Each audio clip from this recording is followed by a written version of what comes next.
pessoal, sejam todos muito bem-vindos. Meu nome é Bruno e eu vou estar acompanhando vocês agora nessa aula sobre o livro de Eclesiastes. Eclesiastes é um livro praticamente curto, só apenas 12 capítulos.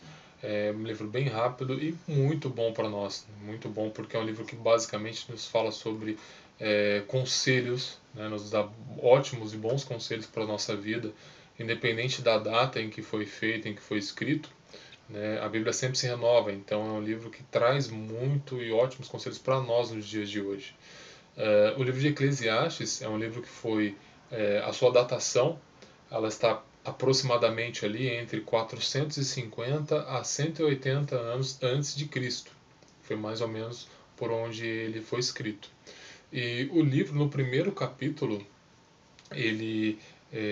as primeiras palavras, né, do livro de Eclesiastes, ela traz como eu, o mestre.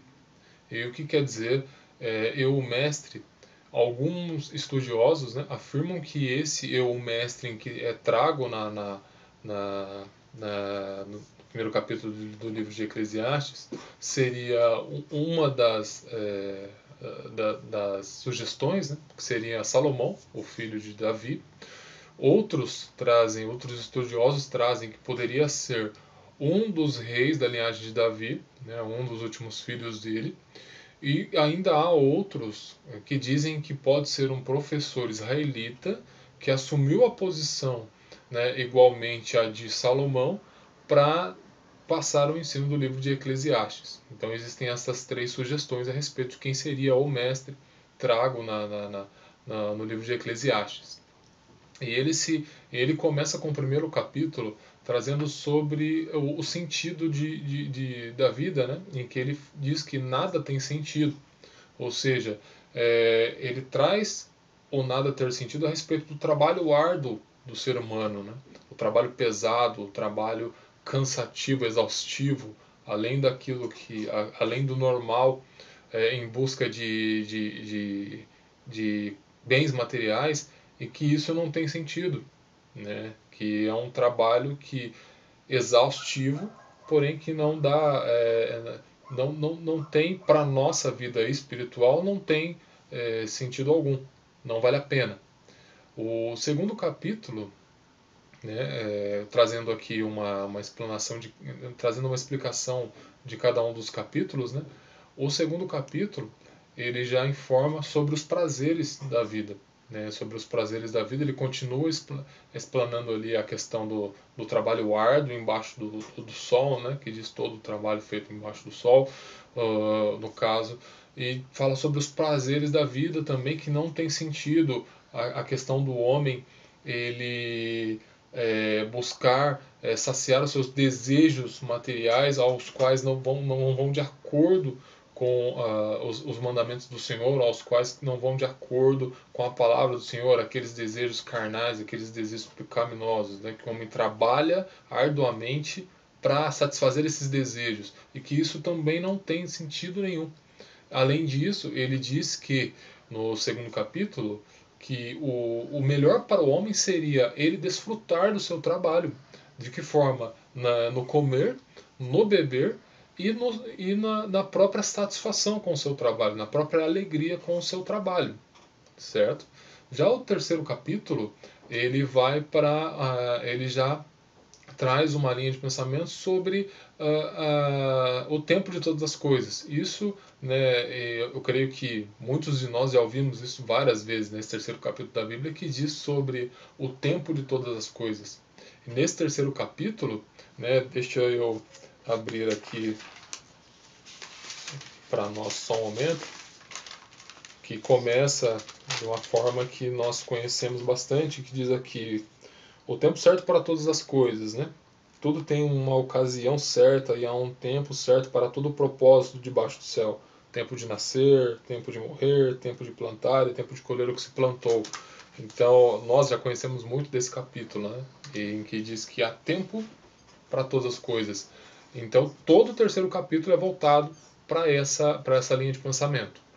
O quarto capítulo, ele já vem já fala sobre as injustiças e os absurdos da vida, sobre o trabalhar, né, arduamente, pensando somente em conseguir mais, em ter mais, e não usufruir disso, né? Ele traz para nós essa linha de pensamento de que isso é vão, isso não tem sentido, porque nós, né, muitas das pessoas trabalhamos de forma dura, de forma árdua, e não usufruímos disso, e quando nós venhamos a usufruir disso, já passamos do nosso vigor, da nossa idade, já estamos em idade avançada, e perdemos muito tempo da nossa vida não aproveitando, né? Só querendo buscar, querendo ajuntar, e não usufruindo ao longo do tempo, fazendo com que isso gere insatisfação.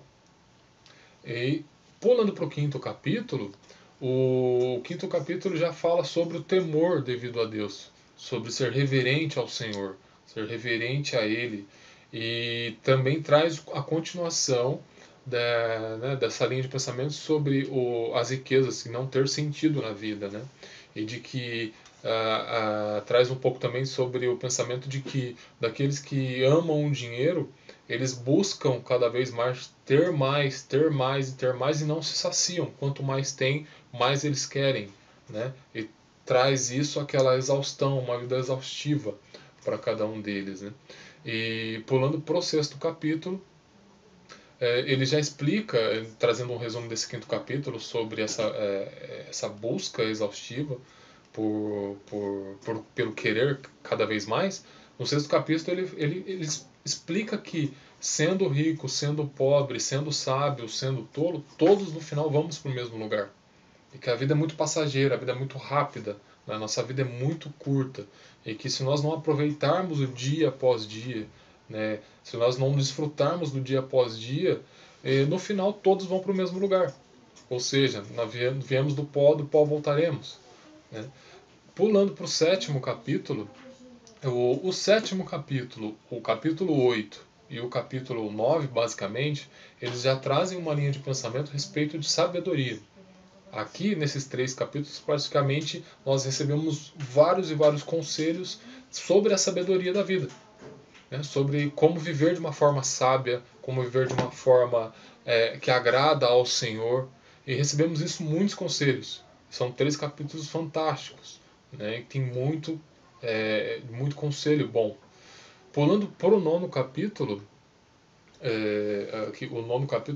perdão, o oitavo, né? Desculpa, o décimo capítulo continua falando um pouco sobre a sabedoria, continua falando mais um pouco sobre a sabedoria, né? Continua com os conselhos sobre a sabedoria. E quando a gente pula para o 11º capítulo, aqui praticamente o penúltimo capítulo, né, do livro de Eclesiastes, ele já passa por uma linha de pensamento sobre a generosidade, onde ele fala sobre sermos generosos, sobre repartirmos o que temos com o próximo, né, que vai muito de acordo com outros livros da Bíblia, quando diz que nós temos que nos preocupar com aquele que não tem nada, né? Em outros capítulos dizem sobre a viúva, o órfão, né? Os necessitados de forma geral.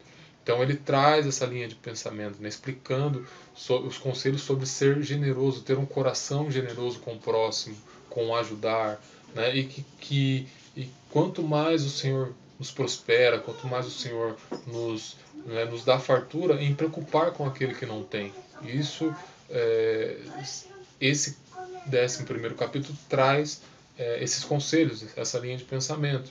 E fala também sobre não sermos preguiçosos com aquilo que nós temos que fazer, né?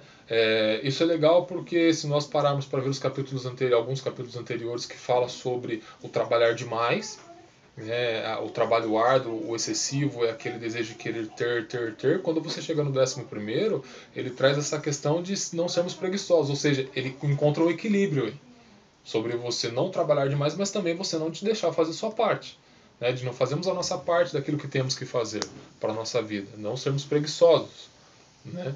Então ele traz esse equilíbrio, né, nesse pensamento. E também o 11º capítulo, ele traz os conselhos para os jovens, sobre os jovens lembrar do Senhor nos dias da sua mocidade, né? Onde a nossa força física basicamente dizendo assim, está no auge. Né? Então, lembrar do Senhor nos dias da sua juventude, até mesmo porque ele traz, né, para que quando chegar os dias maus, nós não dissermos, neles não tem, nos meus dias não tive contentamento, ou não tive satisfação. Então, ele traz esses conselhos para os jovens, para que venha se lembrar do Senhor desde a sua juventude e tudo que vier a fazer sempre sabendo, né, tentando buscar do Senhor qual é a melhor maneira de se viver, de prosseguir através desses conselhos. E agora, passando para o último capítulo do livro de Eclesiastes, que é o 12º, né, ele continua com os conselhos para os jovens, dos últimos conselhos para os jovens, informando que a vida passa rápido, né, e que nós devemos nos lembrar do Senhor durante a nossa juventude e a nossa vida, até porque tudo é visto pelo Senhor, né? Tudo é visto por Ele.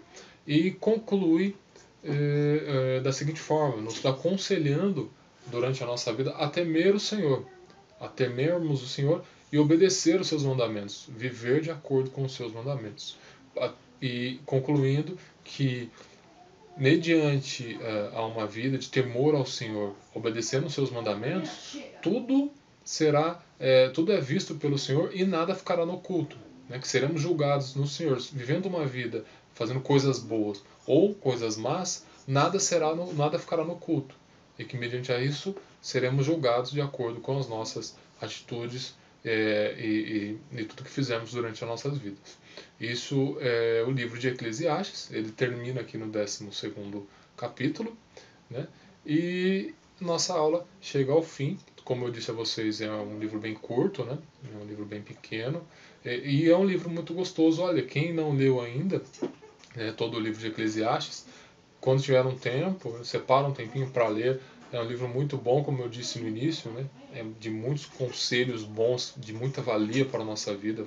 Vale a pena lermos cada um deles e sempre fazer uma releitura desse livro, para sempre estarmos nos lembrando desses conselhos, sempre estarmos nos lembrando da maneira que o mestre, né, do livro nos aconselha. Até porque, num determinado momento deste livro, o mestre ele diz que ele ultrapassou em sabedoria todos que governaram Jerusalém antes dele.